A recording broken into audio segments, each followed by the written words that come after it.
ఈరోజు దేశమే చాలా ఆసక్తిగా ఉత్కంఠగా ఎదురు చూస్తున్నటువంటి ఒక క్రైమ్ సస్పెన్స్ అంశం గురించి మీ ముందుంచే ప్రయత్నం చేస్తా.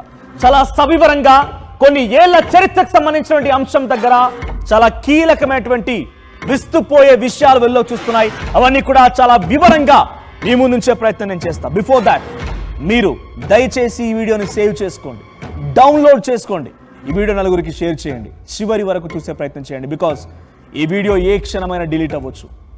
సో ఇప్పుడు నేను చెప్పేది ఇప్పటికే మీకు అర్థమైంది అనుకుంటా, ధర్మస్థలి ఆలయం గురించి. 800 ఏళ్ల నాటి చరిత్ర కలిగినటువంటి ధర్మస్థలి ఆలయంలో ఇప్పుడు 15 రోజులుగా ఒక చర్చ మొదలైంది. భారతదేశ వ్యాప్తంగా చర్చ మొదలైంది. ఒక పుణ్యక్షేత్రం, శివుడే అక్కడ మంజునాథ స్వామి రూపంలో వెలుస్తూ అందరికీ దర్శనమిస్తూ ఉంటాడు. చాలా ప్రసిద్ధిగాంచినటువంటి ఒక పుణ్యక్షేత్రం ఇప్పుడు 15 రోజులుగా వార్తను నిలుస్తోంది. చాలా విస్తుపోయే విషయాలు, ఎవరు ఊహించని సంఘటనలు, ఎక్కడ ఆధారం దొరకకుండా చేసినటువంటి సంఘటనలు, ఎక్కడ కూడా ఎవరు అంతు చిక్కినటువంటి అంశాలే ఇక్కడ బయటపడుతూ ఉన్నాయి. బిఫోర్ ఐ కంటిన్యూ, ఒక్కసారి ధర్మస్థలి ఆలయాన్ని గురించి మనం మాట్లాడుకుంటే 800 ఏళ్ల క్రితం నాటి ఒక పవిత్ర క్షేత్రం ధర్మస్థలిగా అవతరించింది. అప్పటి నుంచి ఇప్పటి వరకు అక్కడ మంజునాథ స్వామి రూపంలో శివుడు అక్కడ కొలువై ఉండి అక్కడి ప్రజలకి దర్శనమిస్తూ ఉన్నాడు. అట్ ది సేమ్ టైం పూజలు అందుకుంటూ ఉన్నాడు. 7వ తరంకి సంబంధించినటువంటి ఆ హెగ్డేల కుటుంబం ఇంకా అక్కడ ధర్మాధికారులుగా ఉంది. అయితే ప్రస్తుతానికి ఈ విషయం మనం మరింతగా మాట్లాడుకునే ముందు అక్కడ ఎందుకు ఎటువంటి చర్చ జరుగుతుందంటే కనుక ఇప్పుడు 15 రోజులుగా చర్చకు ఒకటే కారణం, వందలాది మంది అమ్మాయిలని, మైనర్ అమ్మాయిలని, మహిళల్ని చాలా దారుణంగా అత్యాచారం చేసి ఆ నేత్రావతి నదిలో వదిలేసి వారి మృతదేహాలు బయటపడగానే పూడ్చివేయడమా లేదా కాల్చేయడమా, చాలా దారుణంగా అక్కడ మహిళలకి ఎదురైనటువంటి పరిస్థితిగా తెలుస్తోంది. సో ఏదేమైనా కూడా ఇప్పుడు ఈ అంశం బయటికి వచ్చిందనంటే అక్కడ పనిచేసిన ఒక పారిశుద్ధ కార్మికుడు ఈ అంశాన్ని బట్టబయలు చేశాడు. 1998 నుంచి 2014 వరకు ఆలయ పరిసరాల్లోనే పారిశుద్ధ కార్మికుడిగా పనిచేశాడు ఒక వ్యక్తి.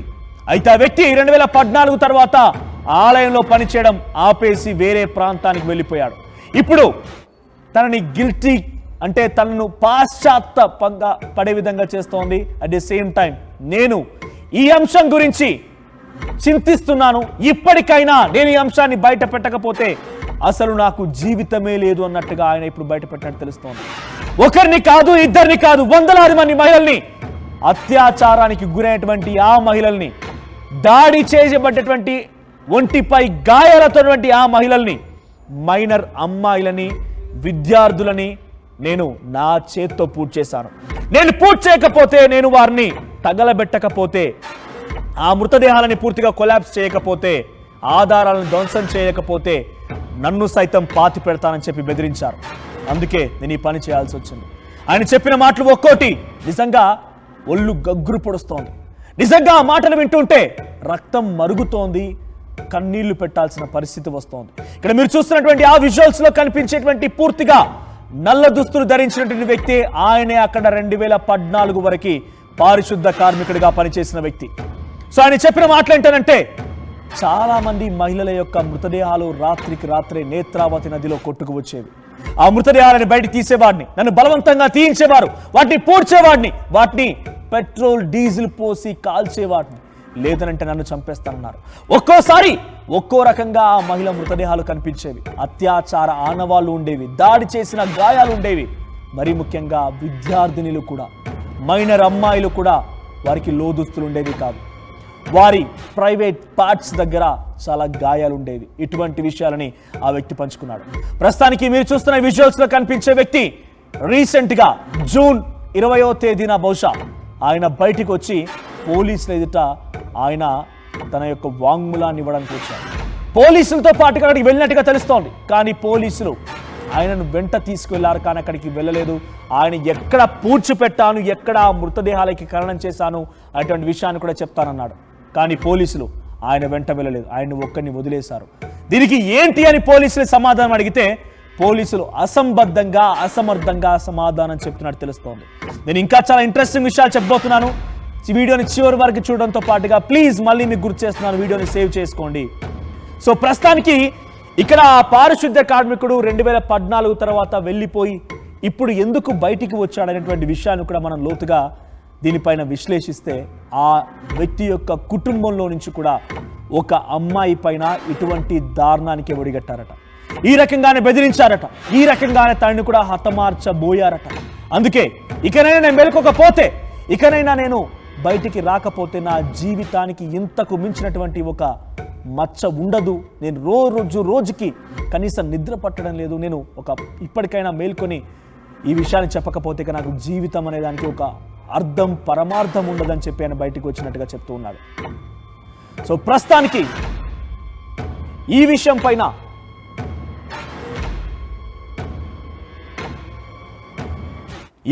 పైన డైరెక్ట్గా ఆ పారిశుద్ధ కార్మికుడే ఏమన్నాడో చూస్తారా? ఒక్కసారి ఆ వీడియోలో చూడండి. 1998 నుంచి 2014 మధ్య వందలాది మంది మృతదేహాలను పాతిపెట్టాను. అందులో ఎక్కువగా మైనర్ బాలికలు, అమ్మాయిలు ఉన్నారు. ఆ మృతదేహాలపైన లైంగిక వేధింపులు, గాయాలు కనిపించాయి. కొన్ని డెడ్ బాడీల గొంతులు కోసి ఉన్నాయి. కొన్ని శవాలను డీజిల్తో కాల్చేశారు. 1998లో ఈ విషయాన్ని పోలీసులకు చెప్పడానికి ప్రయత్నిస్తే ఉన్నతాధికారులు తనని కొట్టి చంపేస్తామని బెదిరించారట. నేను చేసిన పనికి ఇప్పుడు పశ్చాత్తాపపడుతున్నానని, కనీసం ఇప్పుడైనా ఆ శవాలకు గౌరవంగా అంత్యక్రియలు జరగాలని నేను కోరుతున్నానని చెప్పి ఆ పారిశుద్ధ కార్మికుడు చెప్పినాడు. 2014లో తన కుటుంబానికి చెందినటువంటి బాలిక పైన లైంగికంగా వేధింపుల నేపథ్యంలోనే ప్రాణ భయంతో ఆ ప్రాంతం వదిలివేసి నేను వెళ్ళిపోయాను వేరే రాష్ట్రానికి.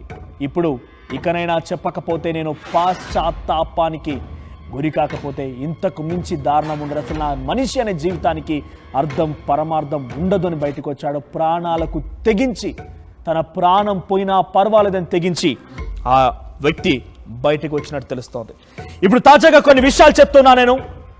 ధర్మస్థలిలో 2012 అక్టోబర్ 9 2012 అక్టోబర్ 9న సౌజన్య అనేటువంటి ఒక విద్యార్థిని ధర్మస్థలి ఆలయ ట్రస్ట్కి సంబంధించినటువంటి కాలేజీలోనే చదువుతున్నటువంటి ఆ సదరు విద్యార్థిని కాలేజ్ కని వచ్చింది. సాయంత్రానికి ఇంటికి వెళ్ళడం కోసం బస్ స్టాండ్ నుంచి నడవడం మొదలుపెట్టింది. కానీ అంతలోనే తప్పిపోయింది, ఎక్కడా కనిపించలేదు. ఆ కుటుంబం వెతకడం మొదలుపెట్టింది. ఆ కుటుంబం పోలీసులకు కంప్లైంట్ చేసింది. అయినా ఆ అమ్మాయికి సంబంధించి ఎటువంటి ఆనవాళ్ళు దొరకలేదు.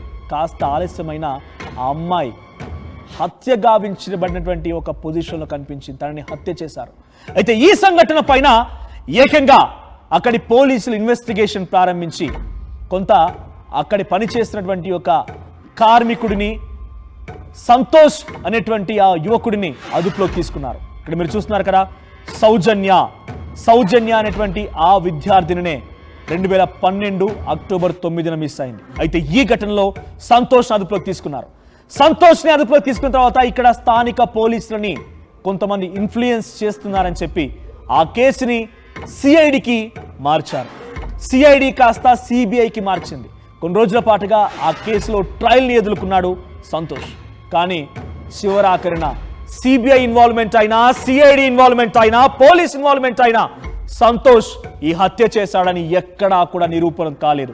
ఒక్క ఆధారం కూడా కనుగొనలేకపోయారు. అయితే దీని వెనక చాలా పెద్ద తలలే ఉన్నాయి. సంతోష్ని తప్పించడానికి చాలా పెద్ద తలలే ప్రయత్నం చేశారనే ఆరోపణలు కూడా ఉన్నాయి. అయితే 2023లో సౌజన్యని హతమార్చినటువంటి ఆ విషయం పైన ఒక్క ఆధారం కూడా లభించకపోవడంతో సంతోష్ నిర్దోషిగా విడుదలయ్యాడు. అంటే ఇక్కడ చూడండి, ఒక్క అమ్మాయి చనిపోతే కనీసం ఒక్క ఆధారం కూడా కనిపించలేదు, ఒక్క ఆధారం కూడా దొరకలేదంటే ఎంత కాన్ఫిడెన్షియల్గా, ఎంత జాగ్రత్త పడ్డారో ఆ వ్యక్తులు. అట్ ది సేమ్ టైం దీని వెనక చాలా పెద్ద తల్లి ఉన్నట్టుగా చాలా స్పష్టంగా అర్థమైంది. ఒక్కసారి ఆ సౌజన్య తల్లి ఏం మాట్లాడిందో విందామా?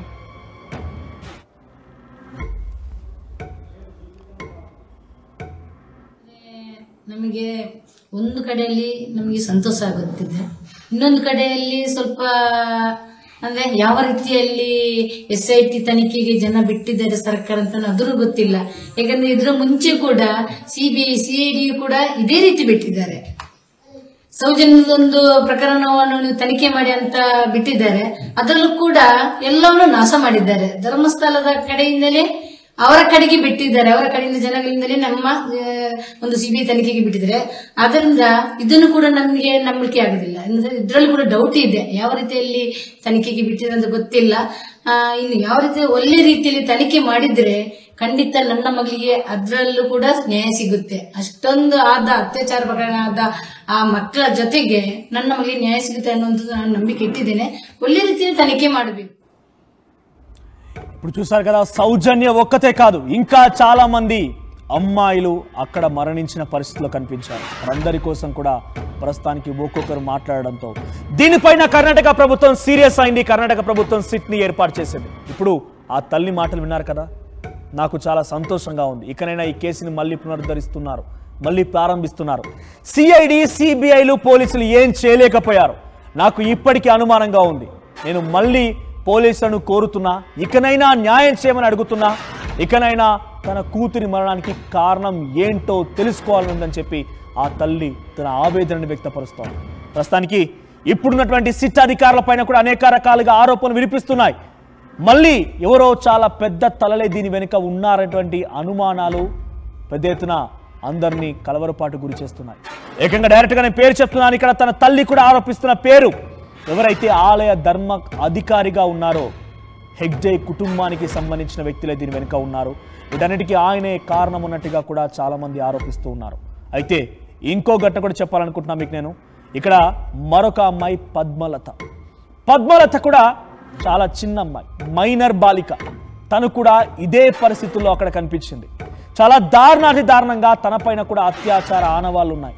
తను కూడా మరణించిన పరిస్థితిలోనే కనిపించింది. ఇంట్రెస్టింగ్గా కొన్ని మృతదేహాలు బయటపడ్డాయి, కొన్ని బయటపడలేదు. అయితే ఇక్కడ పద్మలతకు సంబంధించిన అంశంలో కూడా 56 రోజుల తర్వాత ఆ అమ్మాయి అదృశ్యమైనటువంటి పరిస్థితుల్లో 56 రోజుల తర్వాత నేత్రావతి నదిలో ఒక మృతదేహంగా కనిపించింది. పద్మలత చేతులు కాళ్ళు అన్నీ కూడా కట్టివేసున్నాయి, తాళ్లతో కట్టిపడేస్తున్నాయి.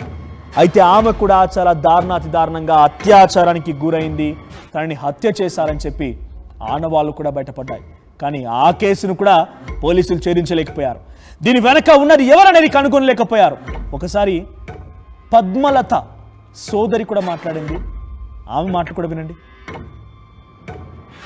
1986 ಡಿಸೆಂಬರ್ ಟೈಮಲ್ಲಿ ಅವಳು ಅಂದರೆ ಸೆಕೆಂಡ್ PUC ಅಲ್ಲಿ STM ಕಾಲೇಜಲ್ಲಿ ಓದ್ತಾ ಇದ್ಲು. ಸೆಕೆಂಡ್ ಪಿ ಯು ಆಗ ಕಾಲೇಜ್ ಡೇ ಇತ್ತು, 3 days ಫಂಕ್ಷನ್ ಎಲ್ಲ ಇತ್ತು. ಅವಳು ಫಸ್ಟ್ ಡೇ ಕಾಲೇಜಿಗೆ ಅಂತೇಳಿ ಕಾಲೇಜ್ ಡೇ ಇದ್ದು ಫಂಕ್ಷನ್ಗೆ ಹೋಗಿದ್ದು. ಡೇ ಟೈಮ್ ಫಂಕ್ಷನ್ ಮುಗಿಸಿ ಸಾಯಂಕಾಲ ಬರ್ತಾಳೆ ಅಂತ ಮನೇಲಿ ಹೇಳಿ ಹೋಗಿದ್ದವಳು. ಆಮೇಲೆ ಸಾಯಂಕಾಲ ಆದರೂ ಅವಳು ಮನೆಗೆ ಬರಲಿಲ್ಲ. ಬರದಿರುವಾಗ ಮನೆಯಿಂದ ಹೋಗಿ ವಿಚಾರಿಸುವಾಗ ಅಲ್ಲಿ ಎಲ್ಲೂ ಕಾಣಲಿಲ್ಲ ಅವಳು. ಧರ್ಮಸ್ಥಳ ಅಂದರೆ ಅವಳು ಉಜಿರೆಯಿಂದ STM ಕಾಲೇಜ್ ಇರೋದು ಉಜಿರೆಯಿಂದ ಧರ್ಮಸ್ಥಳಕ್ಕೆ ಬಸ್ಸಲ್ಲಿ ಬಂದಿದ್ದಾಳೆ ಅಂತ ಬಸ್ ಕಂಡಕ್ಟರ್ಲಿ ವಿಚಾರಿಸುವಾಗ ಹೇಳಿದ್ರು. ಅವಳ ಪಾಸ್ ಎಂಟ್ರಿ ಇತ್ತು. ಮತ್ತು ನಂದು ಮಾವ ಅಲ್ಲಿ ಅವಳು ಬಸ್ಸಲ್ಲಿ ಬರೋದನ್ನು ಮಾವ ಕೂಡ ನೋಡಿದ್ದಾರೆ. ಅದೇ ಬಸ್ಸಲ್ಲಿ ಇವರು ಕೂಡ ಬಂದಿದ್ದಾರೆ. ಅವ್ರ ಕೆಲಸ ಮೇಲೆ ಹೋದ್ರು. ಈ ಮಕ್ಕಳು ಆಸ್ ಯೂಶುವಲ್ ಬಂದ ಹಾಗೆ ಮನೆಗೆ ಬರ್ತಾರೆ ಅಂತ ಅವ್ರು ಎಣಿಸಿದ್ರು. ಹಾಗೆ ಅವರು ಅದನ್ನು ಅಷ್ಟಾಗಿ ಅಂದ್ರೆ ಅವಳನ್ನು ಪ್ರತ್ಯೇಕ ಯಾರು ಕರ್ಕೊಂಡು ಬರೋದಿಲ್ಲ. ಅವರದ್ದೇ ಮಕ್ಕಳದೇ ಜೀಪಲ್ಲೇ ಇರುತ್ತೆ, ಆ ಜೀಪಲ್ಲೇ ಅವರು ಬರ್ತಾರೆ. ಹಾಗೆ ಅಂತ ಎಣಿಸಿ ಮಾವ ನೋಡ್ಬಿಟ್ಟು ಮಾವ ಬಂದಿದ್ದಾರೆ. ಮಾವ ಹೇಳಿದ್ರು ಇವಾಗ ಅಲ್ಲಿ ಬಂದು ಇಳಿದಿಯಾಳೆ ಅಂತ. ಆಮೇಲೆ ಅಪ್ಪ ಹೋದ್ರು, ಏನಾಯ್ತಪ್ಪ ಏಕೆ ಬರ್ಲಿಲ್ಲ ಮನೆಗೆ ಅಂತ. ಅಲ್ಲಿ ಹೋಗಿ ವಿಚಾರಿಸುವಾಗ ಏನು ಗೊತ್ತಾಗಿಲ್ಲ. ಮತ್ತೆ ಇವರು ಕಾಲೇಜಿಗೆ ಹೋಗಿ ಪ್ರಿನ್ಸಿಪಾಲ್ ಅಲ್ಲಿ ಹೇಳಿದ್ರು. ಅವರು ಕೂಡ ಹುಡುಕ್ತೇನೆ ಹಾಗೆ ಹೇಳಿದ್ರು. ಆದ್ರೆ ಆಮೇಲೆ ಅವರು ಯಾವುದೇ ತರದಲ್ಲಿ ವ್ಯವಸ್ಥೆಯನ್ನು ಮಾಡಲಿಲ್ಲ. 1986లోనే పద్మలత మిస్ అయింది. చూడండి, 1986 అంటే సుమారుగా ఇప్పటికీ దాదాపుగా 30 ఏళ్ళు కావస్తుంది. ఇప్పటివరకు కనీసం ఆ అమ్మాయి ఎలా చనిపోయిందో కూడా తెలియడం లేదు. ఆ సోదరు చెప్తున్న మాటలు చూశారు కదా, 3 రోజుల పాటుగా మేము వెతికాము, ప్రిన్సిపాల్ స్పందించలేదు, ఎవరూ పట్టించుకోలేదు. చాలా దారుణమైన పరిస్థితుల్లో నా చెల్లెని చూడాల్సి వచ్చింది. 56 రోజుల తర్వాత తన చేతులు కాళ్ళు కట్టేసినటువంటి పరిస్థితిలోనే పద్మలత కనిపించింది. ఇక మరొక అమ్మాయి అనన్య భట్ 2003లో MBBS మొదటి సంవత్సరం చదువుతున్నటువంటి ఆ అమ్మాయి ఆలయానికి కోల్కతా రాష్ట్రంలో నుంచి దర్శనం కోసం వచ్చింది. ఆ అమ్మాయి 2003లో ఆ దర్శనానికి చేసుకున్న తర్వాత కనిపించడం లేదు. ఇక ఎక్కడా కనిపించడం లేదు, ఎవరు వెతికినా కనిపించడం లేదు. ఇప్పటి వరకు స్టిల్ ఇంకా అనన్య భట్ ఈ యొక్క ఆచూకీ ఈ రోజు వరకు కూడా ఇంకా బయటపడలేదు. అయితే ఇంట్రెస్టింగ్గా అనన్య భట్ తల్లి సుజాత భట్ తను ఏకంగా ఒక సిబిఐ ఆఫీస్లో స్టెనోగ్రాఫర్గా పనిచేస్తోంది. ఇక్కడ మీరు చూస్తున్నటువంటి ఆ మహిళే అనన్య భట్ తల్లి. అనన్య భట్ 2003లో కోల్కతా రాష్ట్రం నుంచి ధర్మస్థల ఆలయ దర్శనం కోసం వచ్చినటువంటి ఆ అమ్మాయి ఇక ఇప్పటి వరకు అసలు ఏమైపోయిందో కూడా తెలియదు. అయితే సిబిఐ కార్యాలయంలోనే స్టెనోగ్రాఫర్గా పనిచేస్తున్నటువంటి ఆ సదరు మహిళకు సంబంధించిన కూతురే ఇలా మిస్ అయిందని చెప్పగానే వెంటనే అక్కడికి ధర్మస్థలికి చేరుకొని తన ఫోటో పట్టుకొని సుమారుగా కొన్ని రోజుల పాటుకు వెతికింది. ఎక్కడ చూసినా ఆ అమ్మాయి ఆనవాళ్ళు కనిపించలేదు. ఆ ఫోటోను చూపించి ప్రతి ఒక్కరిని నా కూతురు కనిపించిందా, ఈ అమ్మాయిని చూసారా, ఈ అమ్మాయిని ఎక్కడైనా చూసారా, ఈ అమ్మాయిని ఎక్కడైనా చూసారా, ఇలా ప్రతి ఒక్కరికి చూపిస్తూ తిరగడం మొదలుపెట్టింది. ఆ అమ్మాయి ఆనవాళ్ళు కూడా కనిపించలేదు. పోలీసులకు సమాచారం ఇచ్చింది, పోలీసులు కూడా వెతికారు. సిబిఐ అధికారులకు సమాచారం ఇస్తే సిబిఐ అధికారులు కూడా తమ ఇన్ఫ్లుయెన్స్ని ఉపయోగించి వారంతా వెతకడం మొదలుపెట్టారు. కానీ ఇక్కడ చూడండి, మేము ఫోటో కూడా వేయలేకపోతున్నాం. అంటే అనన్య భట్ ఆనవాళ్ళు, అనన్య భట్ యొక్క మృతదేహం ఇప్పటి వరకు లభించలేదు. అయితే సుజాత భట్ అక్కడ వెతకడం మొదలుపెట్టిన తర్వాత ధర్మస్థలంలోనే కొంతమంది దుండగులు సుజాతపై కూడా దాడి చేశారు. సుజాతని పెద్ద ఎత్తున కొట్టారు, తనని హతమార్చాలనే ప్రయత్నం చేశారు. చివరిగా తను ప్రతిఘటించి అరవడంతో తనని అపస్మారక స్థితిలో వదిలేసి వెళ్ళినట్టుగా తెలుస్తోంది. ఆ తర్వాత తన ప్రాణాలు కాపాడుకోవడం కోసం తన కూతురు వెతకడం మానేసి ఇక తన పోలీసులు చూస్తారులే, న్యాయస్థానం ఉందిలే, చట్టం ఉందిలే అని చెప్పి అంతా నమ్మి తన అక్కడి నుంచి బయలుదేరిపోయింది. ఇప్పుడు మనం కనిపిస్తున్నటువంటి ఆ సదరు మహిళే అనన్య భట్ తల్లి. ఈ రోజు వరకు కూడా అనన్య భట్ మృతదేహం ఎక్కడుంది, ఎలా మరణించిందో కూడా తెలియడం లేదనంటే అర్థం చేసుకోండి దీని వెనక ఎంతలా ఉంది, ఎలా జరిగిందనేది. కనీసం అంత్యక్రియలు చేసుకునే అవకాశం కూడా ఆ కుటుంబానికి ఇవ్వలేదు. ఇప్పుడు ప్రజెంట్ మళ్ళీ ఈ కేసు తెర మీదకి రావడంతో తన కూతుర్ని కనుగొనండి, దయచేసి నాకు అంత్యక్రియలు చేసుకునే అవకాశమైన కల్పించండి అని చెప్పి ఆ తల్లి వేడుకుంటోంది. ఇప్పటికీ 22 అయింది. ఇప్పటి వరకు ఆ కేసు గురించి కనీసం ఒక్క అడుగు కూడా పురోగతి లేదు. ఒకసారి అనన్య భట్ తల్లి ఏం మాట్లాడిందో చూద్దాం. ಪರವಾಗಿಲ್ಲ, ಒಳ್ಳೆ ವ್ಯಕ್ತಿ ಆಗಿದ್ದಾರೆ, ಒಳ್ಳೆ ಒಂದು ವ್ಯಕ್ತಿ, ಕಾನೂನು ಪ್ರಕಾರವಾಗಿ ಇದು ಮಾಡ್ತಾರೆ ಅನ್ನುವಂಥ ಒಂದು ನಂಬಿಕೆ ಇದೆ. ನಿಮ್ಮಲ್ಲಿ ಏನು ಮಾತಾಡಿದ್ರು ಅವರೀಗ ನೀವೇನೇನು? ಏನು ಇಲ್ಲ, ಕಾನೂನು ಇನ್ವೆಸ್ಟಿಗೇಷನ್ ಸ್ಟಾರ್ಟ್ ಆಗಿ ಅವಾಗ ನಿಮ್ದು ಏನು ಈಗ ನೀವೇ ಅಂದ್ರೆ ನಿಮ್ಗೆ ನನಗೆ ಅವಳ ಆಸ್ತಿ ಸಿಕ್ಕಿದ್ರೆ DNA ಮ್ಯಾಚ್ ಆಯಿತು ಅಂದರೆ, ಆಸ್ತಿ ಸಿಕ್ಕಿದಾಗ DNA ಮ್ಯಾಚ್ ಆಯಿತು ಅಂದರೆ ನನ್ನ ಆಸ್ತಿಯನ್ನು ನನ್ನ ಕೈಗೆ ಕೊಡಿ ಅಂತ ಹೇಳಿ ಕೇಳಕ್ಕೆ ನಾನು ಬಂದಿದ್ದೀನಿ. 2003ರಲ್ಲಿ ಮಿಸ್ಸಿಂಗ್ ಆದ್ರೆ ಹೌದು. ಹೇಗೆ ಇದು ನಿಮಗೆ ಅಂದ್ರೆ ವಿಷಯ ಗೊತ್ತಾಯಿತು ಅಂದ್ರೆ ಎಲ್ಲಿಂದ ಮಿಸ್ಸಿಂಗ್ ಆದ್ರು? ಧರ್ಮಸ್ಥಳದಲ್ಲೇ ಮಿಸ್ಸಿಂಗ್ ಆಗಿದೆ. ಎಲ್ಲಿ ಶಾಲೆ ಸ್ಟಡಿ ಮಾಡ್ತಾ ಇದ್ರೆ? ಮಣಿಪಾಲ್ ಹಾಸ್ಪಿಟಲ್. ಅನಂತರ ನೀವು ಕಂಪ್ಲೇಂಟ್ ಎಲ್ಲ ಕೊಟ್ಟಿದ್ದೀರಾ? ಅದೇ ಮಿಸ್ಸಿಂಗ್ ಅಂತ ಕೊಟ್ಟರೆ ತಗೊಂಡಿಲ್ಲ ಸ್ಟೇಷನ್ ಅಲ್ಲಿ. ಹೌದು. ಈಗ ನೀವು ಬೇರೆಯವರ ಹೇಳಿದ್ರೆ ಅವರು ನನಗೆ ನಮ್ಮ ದೇಹ ಭಾಗಕ್ಕೆ ತುಂಬಾ ನೋವು ಇದು ಮಾಡಿದ್ರೆ ಅಂತ, ಅದು ಯಾವ ಇಸುವೆಯಲ್ಲಿ ಆಗಿರುವಂಥದ್ದು? 2003 ಅಲ್ಲೇ. 2003 ಅಲ್ಲೇ ನೋಡಿ, ಇಲ್ಲೇ ಇದೆ ಅಲ್ಲ ಮಾರ್ಕ್ಗಳು, ಕೈ ನೋಡಿ ಬೆಂಡ್ ಆಗಿದೆ. ಈಗ ನೀವು ಕಂಪ್ಲೇಂಟ್ ಕೊಡೋಕೆ ಕಾರಣ ಅದೇ ಆಸ್ತಿ ಬೇಕು ಅಂತ ಹೇಳಿ. ಆ ವ್ಯಕ್ತಿ ನಾನು ಯಾರ ಮೇಲೂ ನಾನು ಇದು ಮಾಡ್ತಾ ಇಲ್ಲ, ನನಗೆ ಬೇಕಾಗಿರೋದು ಇವಾಗ ದೊಡ್ಡ ವ್ಯಕ್ತಿ ಬಂದಿದ್ದಾನೆ ಗೊತ್ತಿಟ್ಟಿರುವಂತಹ. ಅದು ನಿಮ್ ಆನಂತರ ನೀವು ಲಾಯರ್ ಮೀಟ್ ಮಾಡಿ? ಲಾಯರನ್ನು ಮೀಟ್ ಮಾಡಿದ್ರು, ಲಾಯರ್ಗೆ ಫೋನ್ ಮಾಡಿದ್ರು, ಲಾಯರ್ ಹೇಳಿದ್ರು ಹೋಗೋಣ ಅಂತ ಹೇಳಿ. ಹಾಗೆ ಇವತ್ತು ನಾನು ಬಂದಿದೆ. 2003 ನಂತರ ಅನನ್ಯ ಭಟ್ ಇದಾಗಿ ಅಂದ್ರೆ ಮಿಸ್ ಆಗಿದೆ. ಅಲ್ಲಿನ ನಿಮ್ದು ಕಾನೂನು ಹೋರಾಟ ಏನಿತ್ತು? ನನಗೆ ಕಾನೂನು ಹೋರಾಟ ಮಾಡ್ಲಿಕ್ಕೆ ಆಗ್ಲಿಲ್ಲ. ದೊಡ್ಡವರನ್ನ ನಾನು ಎದುರು ಹಾಕೊಳಕ್ ಆಗ್ತಾ ಇಲ್ಲ. ಅವ್ರ ಕೈಲಿ ದುಡ್ಡಿದೆ, ನನ್ನ ಕೈಲಿ ದುಡ್ಡಿದೆ. ನಾನು ಯಾರನ್ನು ಎದುರು ಹಾಕೊಂಡು ನನಗೆ ನ್ಯಾಯ ಸಿಗ್ತದೆ ಅನ್ನುವಂಥ ಒಂದು ಗ್ಯಾರಂಟಿ ಇರಲಿಲ್ಲ. ಪರವಾಗಿಲ್ಲ, ಒಳ್ಳೆ ವ್ಯಕ್ತಿ ಆಗಿದ್ದಾರೆ, ಒಳ್ಳೆ ಒಂದು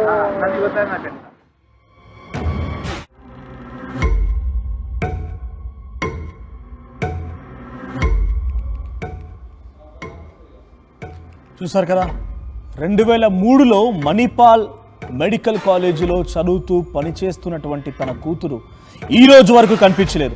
ఇకనైనా నేను సిట్ అధికారులను అడుగుతున్నాను, దయచేసి మిమ్మల్ని ప్రాధేయపడుతున్నాను, మిమ్మల్ని వేడుకుంటున్నాను, నా కూతురు అంత్యక్రియలకు నాకు అవకాశం కల్పించండి, కనీసం నా కూతురు ఎలా చనిపోయిందో కూడా చెప్పండి అని చెప్పి ఆ తల్లి అడుగుతోంది. సో ఇక్కడ ఇంట్రెస్టింగ్గా తనకు అప్పుడు జరిగినటువంటి ఆ దాడికి సంబంధించి గాయాలను కూడా చూపెడుతోంది. అయితే తన తల్లి ఒక సిబిఐ కార్యాలయం స్టెనోగ్రాఫర్గా పనిచేస్తోంది. సిబిఐ కార్యాలయంలో పనిచేస్తున్నటువంటి ఆ సదరు మహిళకు సంబంధించి కూతురు మరణిస్తేనే కనీసం న్యాయం చేయలేదు అప్పటి అధికారులు. అయితే దీని వెనక చాలా పెద్ద తల్లి ఉన్నట్టుగా అనుమానాలు వ్యక్తమవుతున్నాయి. ఇంట్రెస్టింగ్గా అయితే అప్పుడు ఇంకొక సంఘటన కూడా జరిగింది. అనన్య తల్లి సుజాత భట్ తన అక్కడికి వచ్చి వెతుకుతూ ఉన్న క్రమంలో అక్కడ కొంతమంది వ్యక్తులు చెప్పుకొచ్చారట. అనన్య భట్ ఆలయానికి వచ్చిన మాట వాస్తవం, దర్శనం చేసుకున్న మాట వాస్తవం. అయితే తనకి అక్కడ ఆలయానికి సంబంధించిన కొంతమంది వ్యక్తులు ఎస్కాట్ నిర్వహించి తనని తీసుకువెళ్ళడం మేము చూసాము అనే మాటని ఆ తల్లికి చెప్పారట. అనన్యని మరి ఎస్కాట్ చేస్తూ వెళ్ళింది ఎవరు? అనన్యని తీసుకువెళ్లారా, కిడ్నాప్ చేశారా, అత్యాచారం చేసి హతమార్చే ప్రయత్నం చేశారా? ఇప్పుడు ఈ పారిశుద్ధ కార్మికుడు చెప్తున్న దాంట్లో అనన్య కూడా ఉన్నారా? అవే అనుమానాలు వ్యక్తమవుతున్నాయి. ఇక తాజాగా ఈ సిట్ అధికారుల విషయాలతో పాటుగా ఇక్కడ చాలా మంది చెప్తున్న మాటలు ఇవన్నీ మనం పరిగణలోకి తీసుకుంటే అక్కడి ధర్మ అధికారిగా పనిచేస్తున్న వాళ్ళపైనే అన్ని వేళ్ళు చూపిస్తున్నాయి. అయితే ఆ వ్యక్తి అక్కడ ధర్మాధికారిగా ఉన్న వ్యక్తి ఎన్నో ఏళ్ల చరిత్ర కలిగినటువంటి ఒక ఆలయానికి ధర్మాధికారిగా ఉన్నాడు. తన కుటుంబం ఆలయాన్ని చాలా పకడ్బందీగా కాపాడుకోగలుగుతోంది. సో ఈ నేపథ్యంలో తమ వైపే చూస్తారా అని చెప్పి ఇప్పుడు సుమారుగా 4149 యూట్యూబ్ ఛానల్స్కి 8842 ఆన్లైన్ లింక్స్ని తొలగించడం జరిగింది. సో కోర్టు ఆదేశాలతో గ్యాగ్ ఆర్డర్ని విడుదల చేశారు. నేను అందుకే చెప్పాను చాలా స్టార్టింగ్లోనే, మీరు అందరూ ఈ వీడియోని సేవ్ చేసుకోండి అని చెప్పి. నేను ఎవరిని ఆరోపించడం లేదు, ఎవరిపై అనుమానం వ్యక్తం చేయడం లేదు. కానీ ధర్మస్థలి గురించి మాట్లాడితే చాలు ఇక వీడియోలు పోతూ ఉన్నాయి, వీడియోలు డిలీట్ అవుతూ ఉన్నాయి. కోర్ట్ ఆర్డర్స్ కూడా ఉన్నాయి. ఇక్కడ మీరు చూస్తున్న ఆర్టీవీ స్క్రీన్ పైన weeks after mass burial incident came out, at least 8,000 links were removed.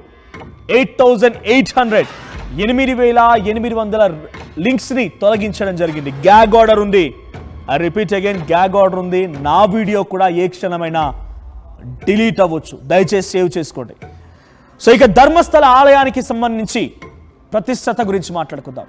ఇప్పుడు మరి సిట్ అధికారులు ఇకనైనా ఈ క్షణమైనా మేల్కొని ఈ సంఘటన పైన పారిశుద్ధ కార్మికుడిని తరలించి ఎక్కడ ఏ మృతదేహాన్ని పాతి పెట్టావు, ఎక్కడ ఏ మృతదేహాన్ని కూల్చేసావు, ఎక్కడ ఏ మృతదేహం నీకు లభించిందనే విషయాలపైన ఆయన నుంచి వివరాలు సేకరించి సిట్ అధికారులు ఇప్పటికైనా పారదర్శకంగా వ్యవహరిస్తారో లేదో చూడాలి.